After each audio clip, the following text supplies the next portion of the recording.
আমাদের সন্তানরা জীবন দিয়ে গেছে, আমরা মায়েদের আমাদের কোনো আর জীবনের মায়া নাই, আমাদের হারানোর কিছু নাই। আমরা এই রায় বাস্তবায়নের জন্য, জুলাই সনদ পাওয়ার জন্য আমরা সর্বোচ্চ প্রচেষ্টা অবশ্যই করব। প্রয়োজন আমরা রাজপথে জীবন দিব, আমাদের জুলাই সনদ লাগবেই।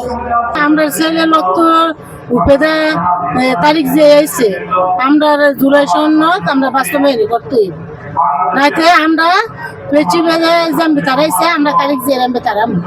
জি আমরা নামবো, আমরা রাজপথে ছিলাম, আমরা রাজপথে থাকবো, ঠিক আছে। আর এই হত্যার মনে করেন আমরা অবশ্যই বিচার চাই। আমার বাবা মারা গেছে, আমরা এই হত্যার মনে করেন বিচার চাই। আর জামাত ইসলাম মনে করেন আমাদের পাশে আছে। আমার পরিবারের শহীদ হয়েছে আমার শ্বশুর, আমি তার বড় ছেলের বউ।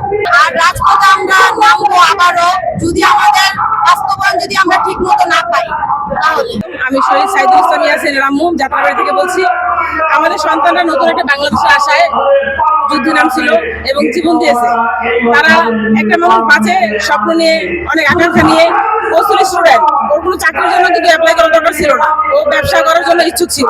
অথচ যখন দেখা গেল একটা বৈধ একটা আবেদনের জন্য সবাই যুদ্ধে নামলো, ওদের সাথে আমাদের সন্তানরা নামলো। তারা জীবন দিয়ে গেল কেন? এক সরকার পরিবর্তন করে আরেক সরকার বসানোর জন্য না, তারা বাংলাদেশকে পরিবর্তন করার জন্য, স্বৈর শাসকের কাছ থেকে উদ্ধার করার জন্য তারা জীবন দিচ্ছে।